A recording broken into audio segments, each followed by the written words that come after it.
Last हमने parallel plate capacitor तक कर लिया था, है ना। और कैपेसिटेंस हमने देख लिया था, और ये भी डिस्कस किया था capacitance depends only on what, it depends only on the geometrical properties और the geometrical dimensions of the capacitor. ठीक है, अब आज हम क्या करेंगे, बाकी जो हमारे कैपेसिटर्स हैं वहाँ से स्टार्ट करने वाले। तो we will talk about cylindrical capacitors first.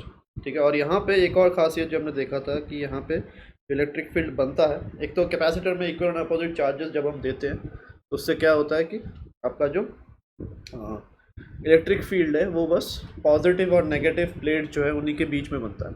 ठीक है, और पैरेलल प्लेट कैपेसिटर में एक और स्पेशल केस हमारा ये बन जाता है कि जो आपका इलेक्ट्रिक फील्ड लाइन्स है those are what, those are uniform. ठीक है, यूनिफॉर्मली डिस्ट्रीब्यूटेड है, तो इसलिए हमारा ये वाला फॉर्म यूज़ हुआ था, क्योंकि हमारा यूनिफॉर्म डिस्ट्रीब्यूशन के केस में ही काम करता है। और दूसरा अभी जो आगे हम देखने वाले हैं जो केसेस, ठीक है, एक तो सिलेंड्रिकल कैपेसिटर देखेंगे और दूसरा हमारा स्फेरिकल कैपेसिटर भी रहने वाला है। तो वहाँ पे क्या होगा, इलेक्ट्रिक फील्ड जो है वो यूनिफॉर्म नहीं होगा। नॉन यूनिफॉर्म के केसेस में हम क्या करते हैं, हमें इंटीग्रेशन से इस चीज़ को निकालना पड़ता है। तो that's what we are going to see. सबसे पहली चीज़ देखो सिलेंड्रिकल कैपेसिटर्स के रिगार्डिंग।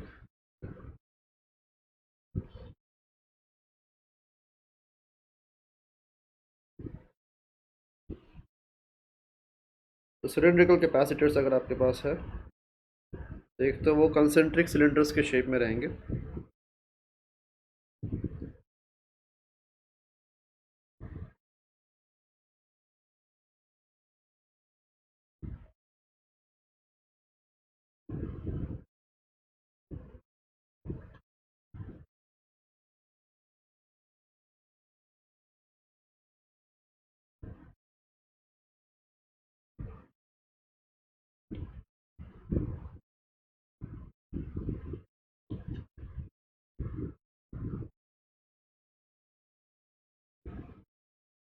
ठीक है, तो ये इस टाइप का आपका रहने वाला है। अब अंदर वाले सरफेस पे आपने प्लस क्यू दिया, या अंदर वाले शेल पे आपने प्लस क्यू दिया मान लो, बाहर वाले शेल पे आपने माइनस क्यू दिया। तो यहाँ पे अगर इसी चीज़ को ऊपर से देखेंगे, देखो अगर इसका हम टॉप व्यू ले, तो टॉप व्यू में हमें क्या दिखेगा, आपको बस दो सर्कल्स दिखने वाले बेसिकली।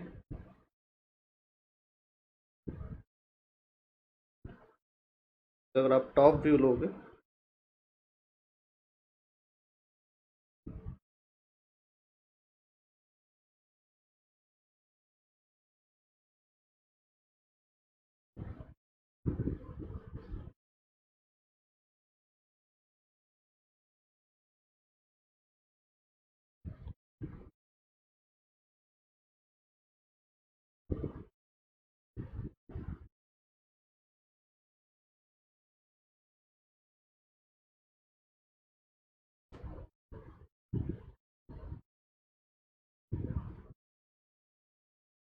तो इस टाइप का आपको सर्कल दिखेगा। यहाँ पे एक पे आपका क्यू दिया गया है और दूसरे पे माइनस क्यू दिया गया है। यहाँ पे क्या करोगे, जब आप इसको, इसके अंदर एक सरफेस और इसके अंदर एक सरफेस बनाओगे, गॉसियन सरफेस बेसिकली, तो चार्ज का डिस्ट्रीब्यूशन कैसा होने वाला, चार्ज आपका एक तो प्लस क्यू, अंदर वाले पे ज़ीरो, इस पे माइनस क्यू और बाहर वाले पे ज़ीरो, ऐसा आपका डिस्ट्रीब्यूशन होगा। ठीक है, तो गॉसियन सरफेस आप लोगे तो यही आपका आने वाला है। इसके अंदर, यहाँ के अंदर जो गॉसियन सरफेस होगा, इसके अंदर आपका चार्ज ज़ीरो रहने वाला है, बिकॉज ये कंडक्टर के अंदर आपने बनाया, ये इलेक्ट्रिक फील्ड ज़ीरो होगा हर पॉइंट पे। तो चार्ज इनक्लोज्ड भी ज़ीरो, तो इसलिए यहाँ पे ज़ीरो आया। यहाँ पे अगर ज़ीरो है तो आउटर शेल पे क्यू होना ही चाहिए, बिकॉज इस पर आपने क्यू चार्ज दिया था। सिमिलरली इस पर भी आपने माइनस क्यू चार्ज दिया था। तो एक और गॉसियन सरफेस हमारा यहाँ पे बनेगा इसके अंदर, जिसके अंदर बनाओगे तो वापस क्या होगा, नेट एनक्लोज चार्ज आपका ज़ीरो होना चाहिए, बिकॉज फ्लक्स ज़ीरो है। तो ठीक है, तो यहाँ पे इस सरफेस से माइनस क्यू आएगा, तो इसके चलते क्या होगा, सारा इलेक्ट्रिक फील्ड लाइन जो है वो आपका टॉप व्यू में, तो ये आपका बेसिकली टॉप व्यू है।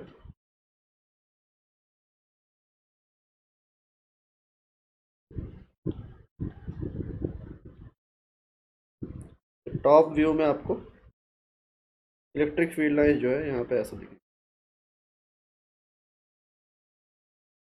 Radially outward along the radius, बाहर की तरफ जाएगी।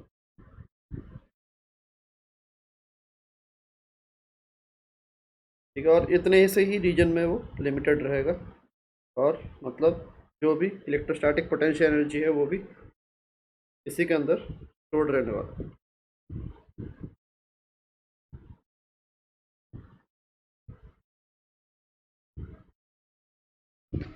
सारा इलेक्ट्रोस्टैटिक पोटेंशियल एनर्जी इसी रीजन में आपका स्टोर होगा। ठीक है, इलेक्ट्रिक फील्ड। अब यहाँ पे देखो, ये जो इलेक्ट्रिक फील्ड लाइंस हमारे हैं, दीज आर डाइवर्जिंग, मतलब यहाँ से अगर सबको एक्सटेंड करोगे, सेंटर कहाँ पे, यहाँ पे सारे फील्ड लाइंस सेंटर से डाइवर्ज होकर बाहर की तरफ जा रहे हैं। तो अगर डाइवर्ज होकर बाहर की तरफ जा रहे हैं तो क्या होगा, ये लाइंस आपके इक्विडिस्टेंट और पैरेलल तो है नहीं यहाँ पे। इलेक्ट्रिक फील्ड लाइंस क्या हो गया यहाँ पे, नॉन यूनिफॉर्म हो गया। सबसे पहले हमें क्या निकालना पड़ेगा, सबसे पहले तो हमें यही निकालना है कि इलेक्ट्रिक फील्ड का वेरिएशन कैसा है कि इस रीजन में, ये जो आपको रीजन मिल रहा है, ठीक है, इसके लिए आपको क्या चाहिए, एक तो रेडियस पता होना चाहिए कितना कितना है। मान लो this radius is A, inner radius is A, outer radius मान लो आपका बी है।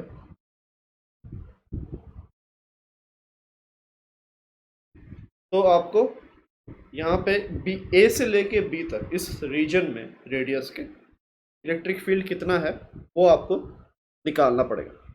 ठीक है, इसको निकालने के लिए क्या करेंगे, हम गॉसेस लॉ का हेल्प लेने वाले हैं, बिकॉज यहाँ पे आपको चार्ज डिस्ट्रीब्यूशन जो है वो सिमेट्रिक दिख रहा है। तो यहाँ पे आप एक बीच में अगर सिलेंडर टाइप बनाओगे, ठीक है, तो गॉसेस लॉ के हिसाब से अगर आप एक गॉसियन सरफेस यहाँ पे उठाओ एनक्लोजिंग द एंटायर सिलेंडर,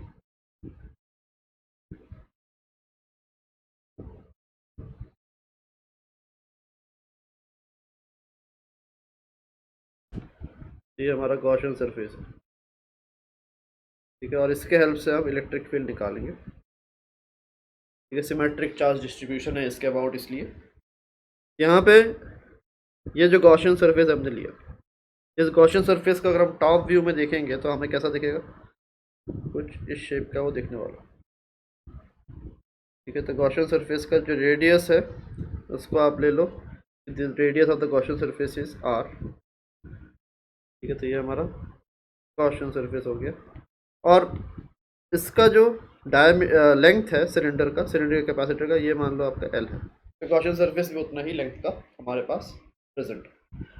तो बाय गॉसेस लॉ हम क्या लिख सकते हैं, इलेक्ट्रिक फील्ड निकालने के लिए हम इस चीज़ को कर रहे हैं। स्टेप वन हमारा वही है, step one find electric field. Electric field क्यों निकाल रहे हैं, बिकॉज इलेक्ट्रिक फील्ड आएगा तभी जाके आपका आगे का जो पोटेंशियल डिफरेंस है वो आने वाला है। बिकॉज हमने देखा है कि पोटेंशियल डिफरेंस यहाँ पे भी हमने कहाँ से निकाला, इलेक्ट्रिक फील्ड से निकाला। फर्स्ट स्टेप हमारा इलेक्ट्रिक फील्ड कैलकुलेट करना ही था, यहाँ पे भी हम वही चीज़ करेंगे। Step one calculate electric field.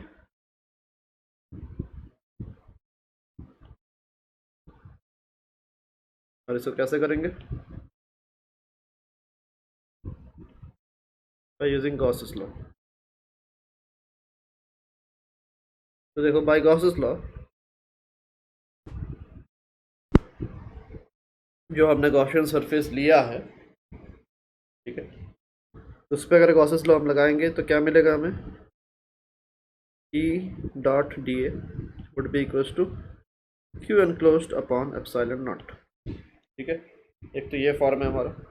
यहाँ पे ई आपका बाहर आ जाएगा बिकॉज आपने सिमेट्रिक सरफेस लिया है, तो ये क्यू एनक्लोज्ड कितना होगा, पूरा क्यू आपका एनक्लोज हो गया। देखो इस गॉसियन सरफेस के अंदर ये जो आपका टॉप व्यू में हम देख रहे हैं, इसके अंदर कितना चार्ज इनक्लोज्ड है, इस सरफेस का, इसका आउटर सरफेस का पूरा चार्ज क्यू आपका पूरा पूरा एनक्लोज्ड है। ये क्यू बाय एप्सिलॉन नॉट हो गया। और जो सरफेस आपने बनाया है, जो गॉसियन सरफेस हमारा सिलेंडर है, उसका कर्व सरफेस एरिया कितना होगा, this is nothing but the curve surface of the Gaussian cylinder that we have taken into account. ये जो सिलेंडर है इसका कर्व सरफेस एरिया तो कितना होगा, सिलेंडर का कितना होता है 2 पाई, रेडियस कितना है गॉसियन सरफेस का, ये आर। ठीक है, तो 2 pi R into L, this is going to be Q by epsilon naught. ये क्या आएगा, देखो E is equals to Q by 2 pi epsilon naught R into L. ठीक है, तो ये आपका इलेक्ट्रिक फील्ड आ गया। अब जैसे आपका इलेक्ट्रिक फील्ड आया, आगे हम क्या करेंगे, अब हमें पोटेंशियल डिफरेंस निकालना है। स्टेप 2 हमारा वही रहेगा। यहाँ पे आपको दिख रहा है, देखो electric field is not a constant, यहाँ से आपको साफ दिख रहा है कि electric field is inversely proportional to r. तो ये आपको क्या बन गया, नॉन यूनिफॉर्म फील्ड। यहाँ पे आपको पोटेंशियल डिफरेंस निकालने के लिए, ठीक है, आपको इंटीग्रेशन की ज़रूरत पड़ेगी। ठीक है, यहाँ पे स्टेप 2 आपका है कैलकुलेट डेल्टा वी। उसका मैग्नीट्यूड चाहिए बेसिकली आपको। तो इसको कैसे करें, देखो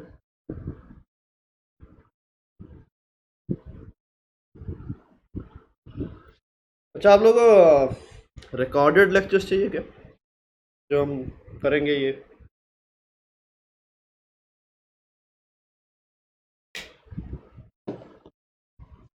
रिकॉर्डेड लेक्चर्स के लिए आपको क्या करना है, देखो फिज आई क्यू, ये मेरा चैनल है, वहाँ पे मैं अपलोड कर दूंगा। और जो आगे 11th के भी कुछ कुछ टॉपिक्स के आपको वीडियोस मिल जाएंगे वहाँ पे, फिज आई क्यू। ठीक है, इसमें आपको ये सारे वीडियोस जो भी हमारे क्लास हो रहे हैं सब मैं डाल दूंगा उसमें। ठीक है, बाकी जो बैचेस इधर उधर के वो वीडियोस भी आप एक्सेस कर सकते हो सारे। ठीक है, तो हाँ,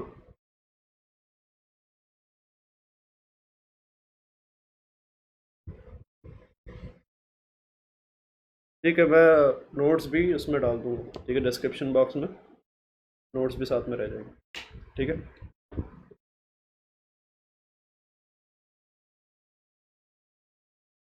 हाँ मैं सर को भेज दूंगा, वो फॉरवर्ड कर देंगे आपको। ठीक है,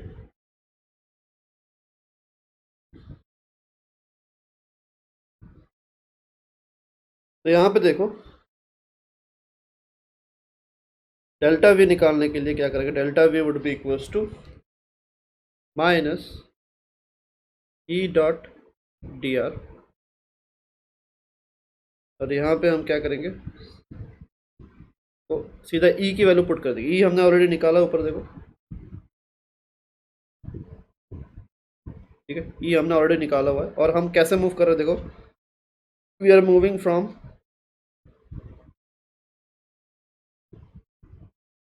point A to point B, इस तरह से हम जा रहे हैं। ठीक है, मतलब यहाँ से यहाँ मूव करें, और हमारा मूवमेंट जो है, अगर आप देखो हमारा movement is already along the electric field only.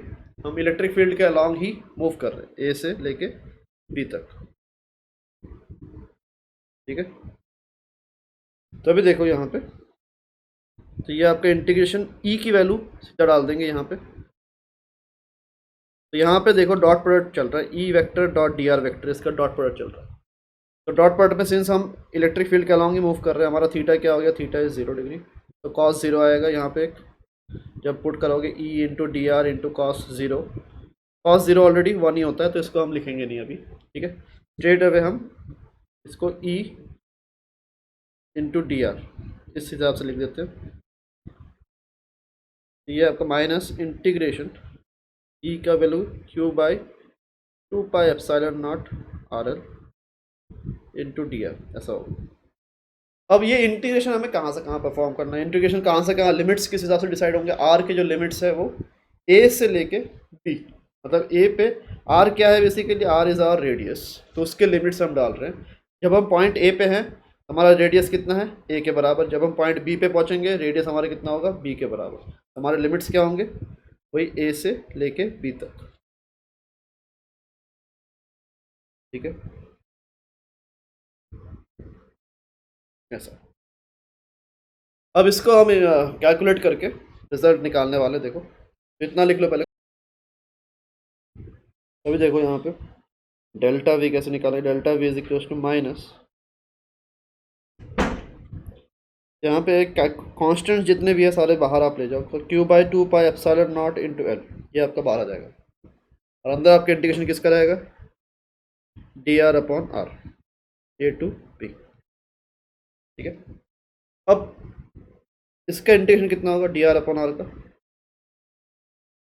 इसका इंटीग्रेशन आपका रहेगा जैसे हमने पहले भी किया है, integration D x by x, इसका कितना होता है एल एन एक्स। ठीक है, ये हमने थर्मोमेट्री वगैरह में भी काफ़ी किया है।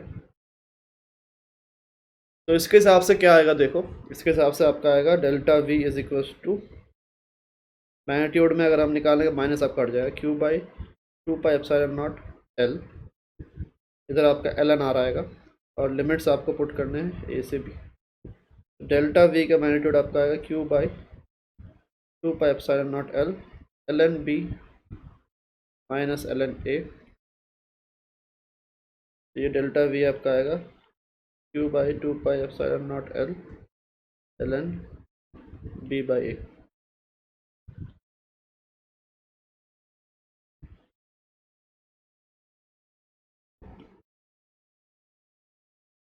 ठीक है,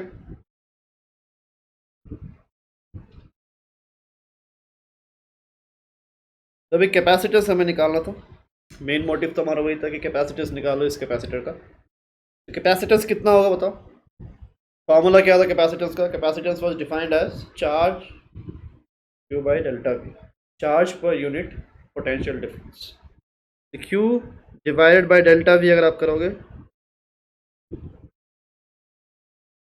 L N B by A, यहाँ पे देखो आपका क्यू कैंसिल हो रहा है, यहाँ पे क्या आ रहा है 2 pi epsilon naught L upon L N B by A. So this is the capacitance for a cylindrical capacitor। ठीक है, इस चीज को आप लिख लो।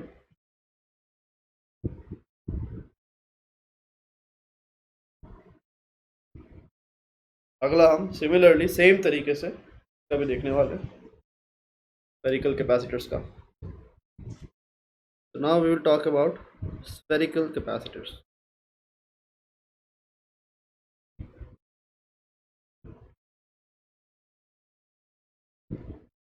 स्फेरिकल कैपेसिटर्स में क्या है, आपके दो कंसेंट्रिक स्फेरिकल कंडक्टर्स हैं।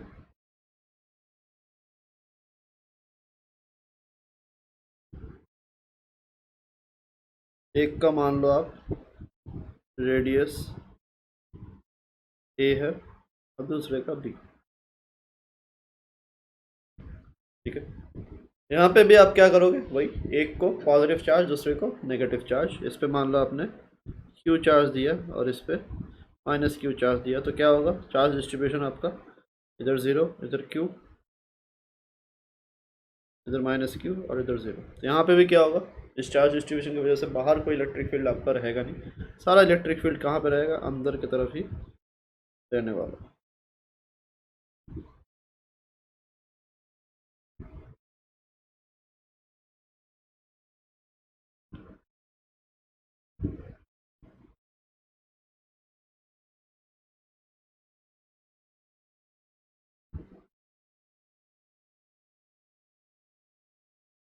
और यहाँ पे इलेक्ट्रिक फील्ड लाइंस आपके ऐसे ही रहेंगे, पिछले वाले के तरह ही दिख रहे हैं बस यहाँ पे, but not exactly same, because ये हम 2 डायमेंशन के इसमें देख रहे हैं। पिछले वाले केस में अगर आप देखो सिलिंड्रिकली आउटवर्ड आपका निकल रहा था ऐसे ऐसे बाहर की तरफ, यहाँ पे क्या है स्फेरिकली बाहर की तरफ ऐसा निकलेगा, स्फेरिकली आउटवर्ड। ठीक है, this is a spherical capacitor, the field lines are going to move out from the positive surface to the negative charge surface, but this will be spherically outward।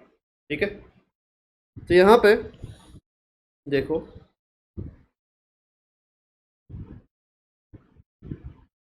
क्या करना है, सबसे पहले स्टेप तो हमारा वही रहने वाला है कि हमें इलेक्ट्रिक फील्ड कितना है उसको निकालना है। इलेक्ट्रिक फील्ड एक बार आपका आ गया तो वहाँ से फिर आपको क्या मिल जाएगा, वहाँ से आपको पोटेंशियल डिफरेंस मिल जाएगा। तो स्टेप 1 वही है।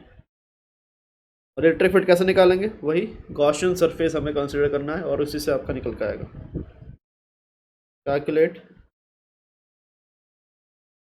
Electric field.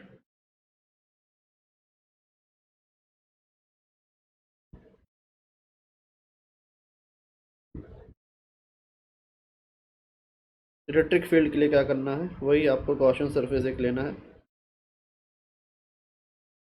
मान लो ये गॉसियन सरफेस जो है ये हमारा आर रेडियस का है, ठीक है। इस गॉसियन सरफेस में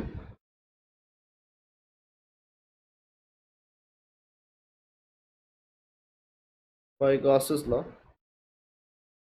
सिमेट्री से हम इलेक्ट्रिक फील्ड निकाल सकते हैं। सिमेट्रिक है चार्ज डिस्ट्रीब्यूशन, इसलिए गॉसेस लॉ से क्या लिखोगे, integration E dot d A vector would be equals to Q enclosed by epsilon naught, ठीक है। और इसका वैल्यू क्या हो जाएगा, देखो ई आपका बाहर आ गया, डी ए यहाँ पे, ये स्फेरिकल सरफेस जो हमने बनाया गॉसियन, ये हमारा गॉसियन सरफेस है। ये स्फेरिकल सरफेस जो हमने बनाया, इस स्फेरिकल सरफेस पे अंदर जो प्रेजेंट है चार्ज वो हमें चाहिए। ये capital Q by epsilon not हो गया, बाकी माइनस के तो चलो बाहर ही है। और स्फेरिकल सरफेस का एरिया कितना होगा, ये आपका E into 4πr² is equals to Q by epsilon naught. यहाँ से आपको आएगा E is equals to Q by 4πε0r²। यहाँ पे क्या दिख रहा है, पिछले केस में electric field was inversely proportional to r, ठीक है। यहाँ पे हमने देखा था inversely proportional to r, but यहाँ पे स्फेरिकल केस है तो E is inversely proportional to 1/r²।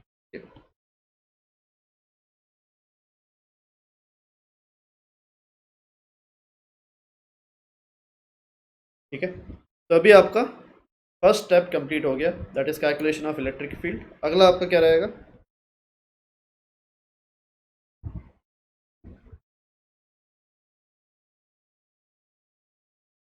Calculate delta we magnitude उसका।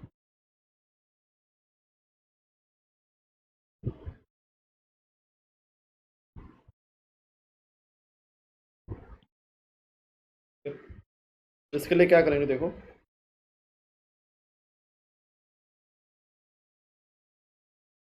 डेल्टा वी का मैग्नीट्यूड इज, पहले डेल्टा वी निकालते हैं फिर मैग्नीट्यूड में आएंगे। तो यहाँ पे भी ये जो इलेक्ट्रिक फील्ड है इन्वर्सली प्रोपोर्शनल टू r² है। इन्वर्सली प्रोपोर्शनल टू r² होने का मतलब क्या, this electric field is again non uniform, ठीक है। तो यहाँ पे भी आपको पिछले वाला जो केस इंटीग्रेशन वाला था वही यूज़ करना पड़ेगा। तो delta V would B integration E dot d R, ठीक है। तो यहाँ पे भी हम कैसे मूव करेंगे, देखो we will move from point A to point B and along the electric field as well, ठीक है। इलेक्ट्रिक फील्ड के अलॉन्ग ही हम चलने वाले हैं, जिसकी वजह से देखो इलेक्ट्रिक फील्ड की वजह से क्या आएगा, इलेक्ट्रिक फील्ड हमने ऑलरेडी निकाला हुआ है। तो delta V would be equal to minus, यहाँ पे सीधा इसको ई डॉट डी आर लिख सकते हो, since we are moving along the electric field, cos theta आपका कॉस 0 हो गया विच इज़ 1। और यहाँ पे इंटीग्रेशन कहाँ से कहाँ करोगे, बेसिकली आप रेडियस ए से बी, ठीक है। This is your, this are your limits, A से बी का इंटीग्रेशन। यहाँ पे आप डेल्टा वी करो, देखो delta V is equal to minus, यहाँ पे क्या आएगा, ई की वैल्यू आप निकाल के रख दो यहाँ पे, Q by 4πε0 r² into D R, ठीक है, वही ए से बी। यहाँ पे डेल्टा वी आप कैलकुलेट करोगे, ये माइनस क्यू बाय 4πε0 आपका बाहर आ गया, डी आर अपॉन r², इसका इंटीग्रेशन ए टू बी, ठीक है। तो इसका इंटीग्रेशन कितना होगा, integration D x by x², ठीक है। इसका इंटीग्रेशन कितना होता है, -1/x आता है, ठीक है। तो इसको हमें यूज़ करना है यहाँ पे। यहाँ पे इंटीग्रेशन जब वैल्यू पुट करोगे, delta V is equal to 4πε0 -1/r A to B, ठीक है। तो अब आप ये दोनों माइनस कैंसिल करके डेल्टा वी आप ले सकते हो, Q by 4πε0 1/b minus 1/a, तो ये आपका आएगा डेल्टा v। क्लियर है इतना? बट यहाँ पे देखो कौन बड़ा होगा, ये टर्म बड़ा है कि ये टर्म बड़ा है, कौन सा, फर्स्ट या सेकंड?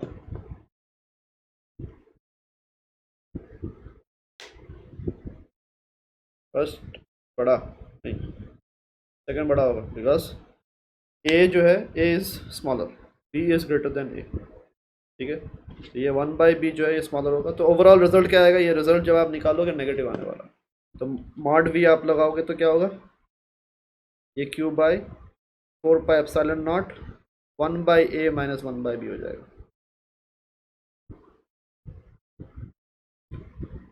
ठीक है, ना क्लियर है? This is mod v।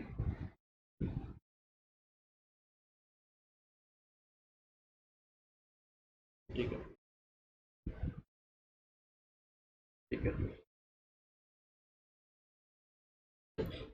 यहाँ पे देखो, तो डेल्टा v आपका आ गया, डेल्टा v इज q/4πε0, यहाँ पे इसका मैग्नीट्यूड अगर आप निकाल रहे हो, हाँ,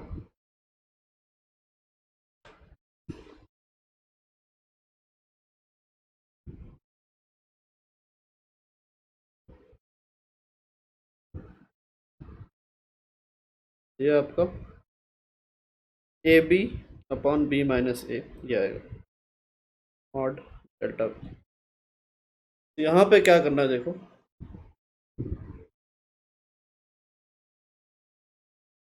कैपेसिटेंस हमें चाहिए, कैपेसिटेंस क्या है, वही q/डेल्टा v। यहाँ पे पुट करो, q कैंसिल हो जाएगा,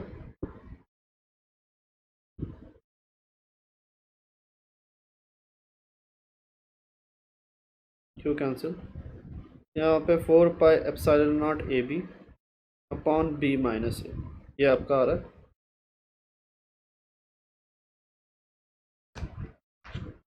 कैपेसिटेंस। ये आपका स्पेरिकल कैपेसिटर्स। अब स्पेरिकल कैपेसिटर्स पे दो चीज़ें हम करेंगे अर्थिंग के साथ, अगर हम करेंगे तो चलो यहाँ से एक और चीज़ हम निकाल सकते हैं, देखो ना, इफ स्पेशल केस हो गया ये,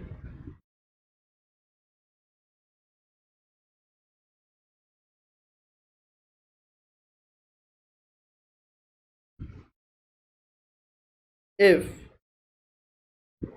b टेंड्स टू इन्फिनिटी। ठीक है, आप लोगों ने लिमिट्स किया हुआ है ना, मैथ्स में लिमिट्स हो गया, अभी नहीं हुआ, अब स्टार्ट होगा फिर।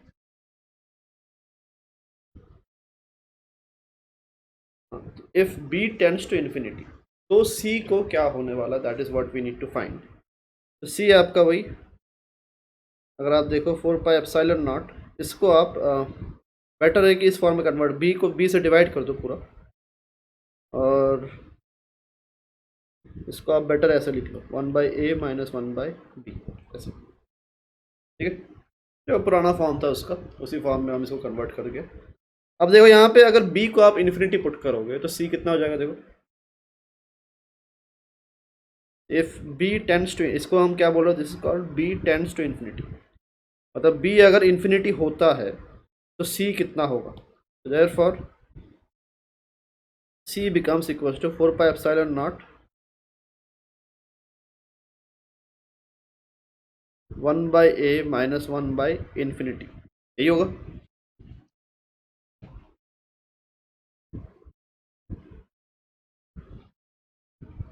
तो c आपका आ रहा है 1/infinity, क्या होता है 0, ये 4πε0 a। ना this is a very important result. इसका मतलब क्या है, अगर b इनफाइनाइट डिस्टेंस दूर है, मतलब सेकंड स्फीयर आपका, फर्स्ट स्फीयर आपका a रेडियस का है, और दूसरा स्फीयर इनफाइनाइट डिस्टेंस दूर है, b आपका इन्फिनिटी है, मतलब वो एक्चुअल में कहीं एग्जिस्ट ही नहीं कर रहा, मतलब वो है ही नहीं, तो मतलब आपके पास कुल मिलाया क्या है, you have only one spherical conductor, ठीक है। तो एक स्फेरिकल कंडक्टर अगर है तो कितना आपका कैपेसिटेंस बनता है? Capacitance is equal to 4 pi epsilon naught a for a single spherical conductor. Clear है चीज?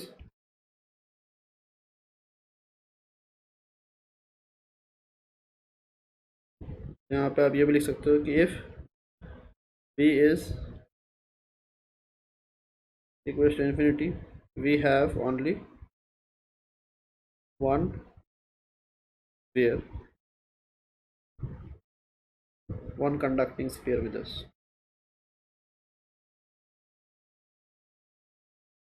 तो इससे आप अर्थ का भी निकाल सकते हो। अर्थ का कितना होगा? तो therefore C of earth ये कितना होगा? 4 pi epsilon naught radius of earth. Radius of earth कितना होता है? 6400 इंटू कितना बताओ? ये 4 पाई एप्सिलॉन नॉट की वैल्यू कितनी है? 8 पॉइंट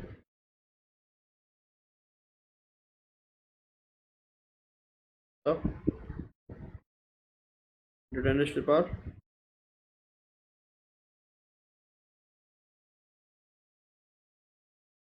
इंटू आर कितना होगा? 6400 किलोमीटर इंटू 10⁻³ इससे इस हिसाब से आपको अर्थ का सी मिलेगा, ठीक है। तो ये लिख लो इतना। अभी देखते हैं कैपेसिटेंस ऑफ स्फेरिकल कैपेसिटर। इसमें दो केस करेंगे।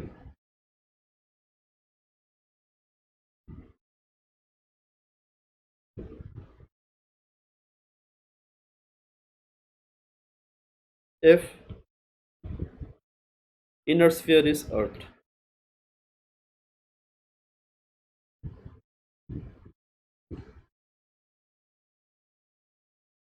तो कितना होगा? ठीक है, यहाँ पे मान लो भाई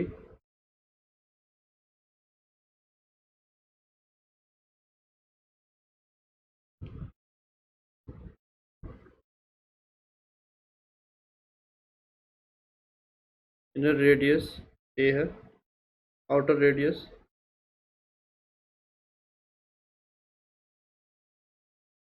मान लो बी है, ठीक है। और आपने क्या किया? इनर स्फीयर को अर्थ कर दिया।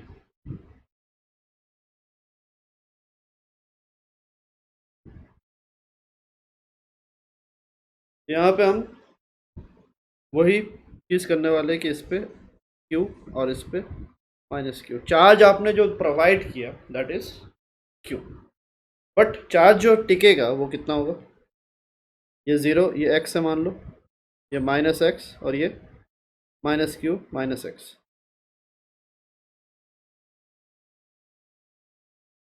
ठीक है। ये माइनस क्यू प्लस एक्स होगा।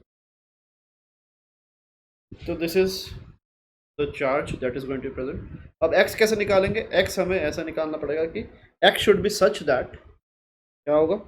नेट पोटेंशियल इसका कितना होगा?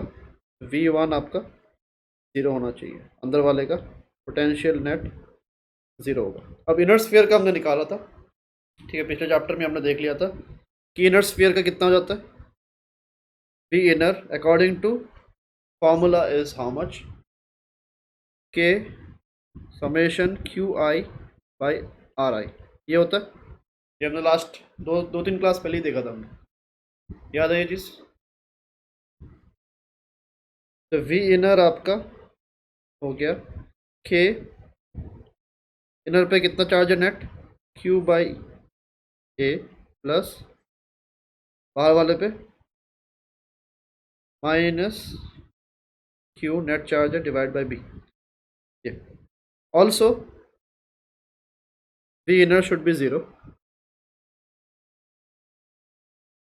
ठीक है, बिकॉज हमने उसको अर्थ कर रखा है। तो अभी इन दोनों इक्वेशंस को अगर यूज़ करोगे तो क्या आएगा आपका,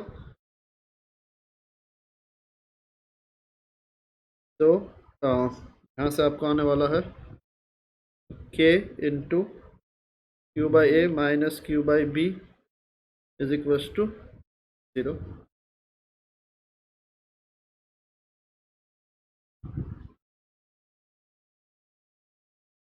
यहाँ से क्या आएगा, क्यू बाई बी, ये आपका बचेगा Q into A by B, इतना आपका चार्ज बचने वाला है। ठीक है, क्लियर है। तो अभी आपको इस चार्ज के हिसाब से इलेक्ट्रिक फील्ड कितना है वो आपको बताना है। ठीक है, यहाँ पे इलेक्ट्रिक फील्ड आपका वही गॉसियन सरफेस के हिसाब से वापस आप बनाओगे। इलेक्ट्रिक फील्ड आपका ऐसा ही रहने वाला, रेडियली आउटवर्ड।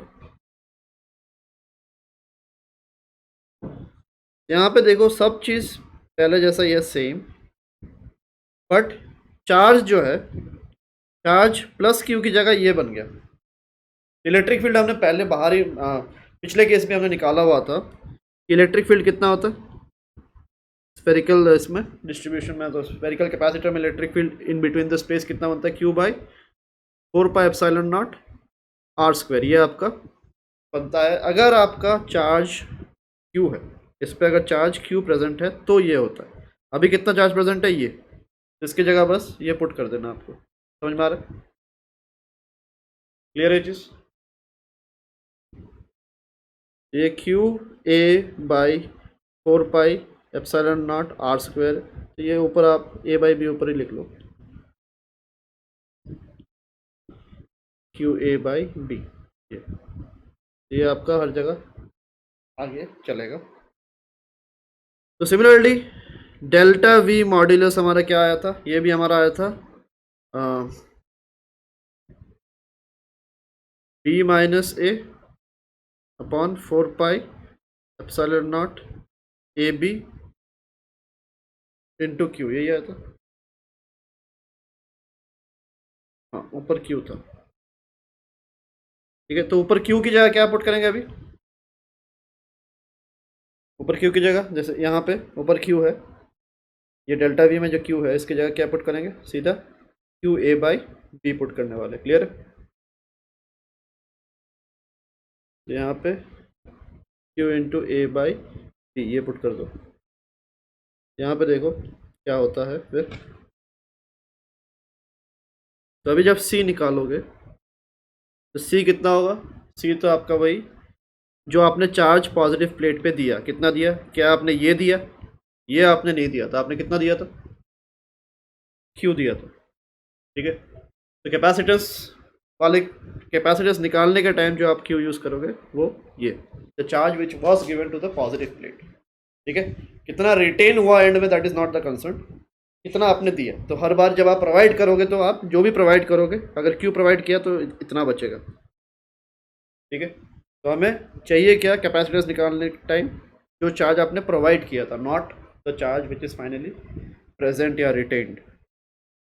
इसको अगर आप डिवाइड करोगे तो क्या आएगा, देखो Q divide by B minus A, Q A by B 4πε0 B, ऊपर आपका बी माइनस ए चला जाएगा। यहाँ से क्यू आपका गया, ये बी भी आपका गया,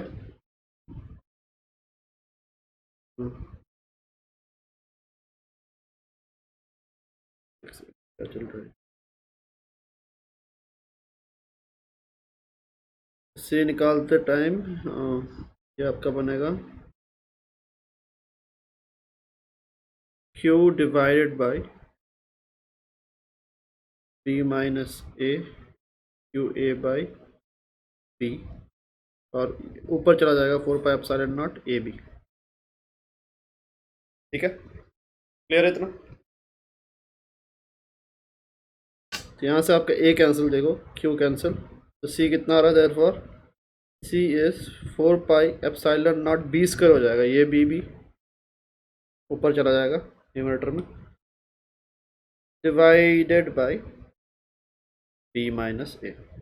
तो ये आपका कैपेसिटेंस आ रहा है। ठीक है,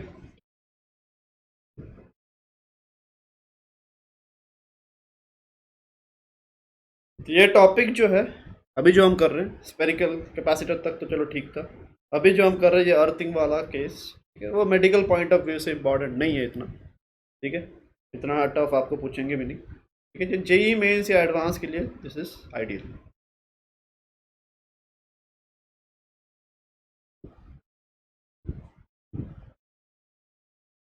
ठीक है, तो इसको लिख लो, कंप्लीट करो।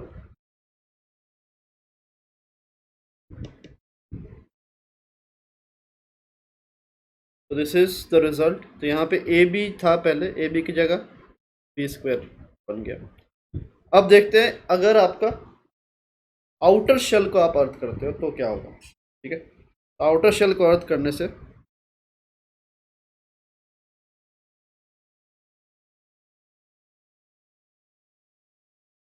क्या होने वाला है, कुछ खास फर्क पड़ेगा नहीं, देखते हैं। पहले जितना था उतना सेम ही रहेगा।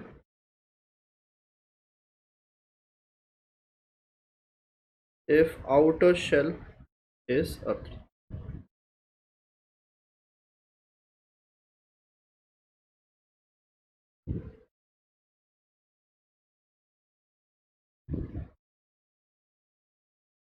तो इस पे आपने अर्थिंग किया है, इस पे आपने क्यू चार्ज दिया, इस पे भी क्यू माइनस क्यू चार्ज दिया, इस पे ज़ीरो जाएगा और इस पे क्यू डिस्ट्रीब्यूट होगा। ठीक है, अगर इस पे क्यू डिस्ट्रीब्यूट हुआ है तो इधर माइनस क्यू होना ही पड़ेगा और इधर ज़ीरो होना पड़ेगा। देखो आप, अगर माइनस क्यू यहाँ होना ही पड़ेगा, ये कौन डिसाइड कर रहा है माइनस क्यू यहाँ पे होना पड़ेगा, this is by Gauss's law. Gauss's law आपका वैलिड होना चाहिए। इसके अंदर हम जब गॉसियन सरफेस बनाएंगे तो हमारा चार्ज एनक्लोज्ड जीरो होना चाहिए। ठीक है, और सिमिलरली इसके अंदर जो गॉसियन सरफेस बनाएंगे चार्ज एनक्लोज जीरो होना चाहिए। तो इधर आपका जो क्यू चार्ज आपने दिया, इस क्यू चार्ज की वजह से यहाँ पे तो जीरो आएगा, बट आउटर पे कंपलसरी क्यू आना ही पड़ेगा। अगर ये क्यू है तो इस पे माइनस क्यू आना ही पड़ेगा compulsorily, there is no other way out. Clear है चीज।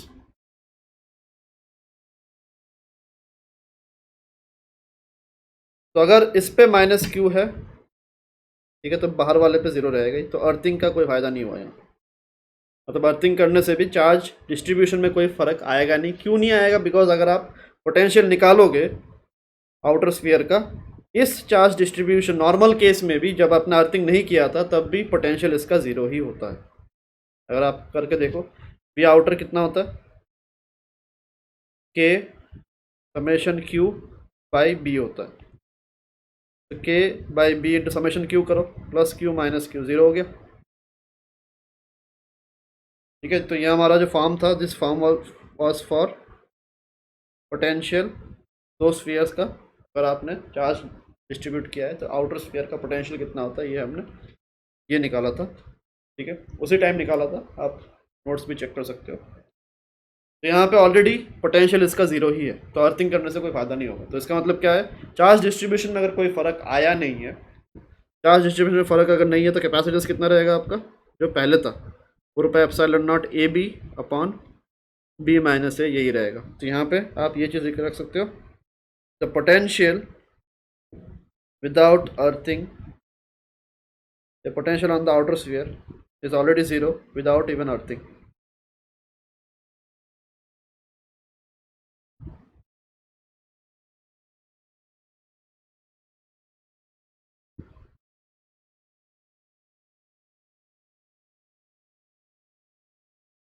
And hence earthing will not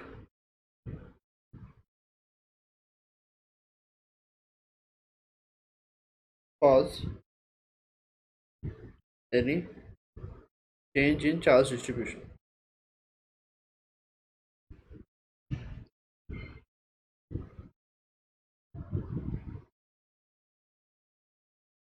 तो हैंस कैपेसिटेंस भी आपका सेम ही रहेगा, जो फर्स्ट केस में हमने निकाला था वही सेम आपका कैपेसिटेंस रहने वाला। तो इसको आप चाहे और लिख दो।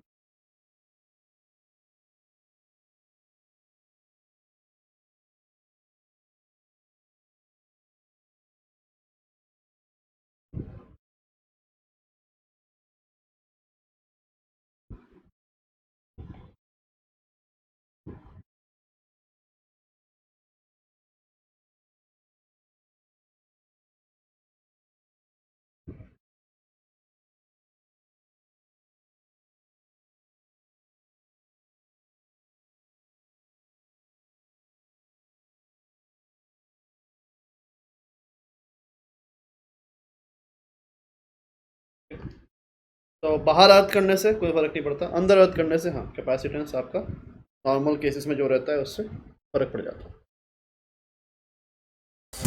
Please like, share and subscribe and hit the bell icon for future updates.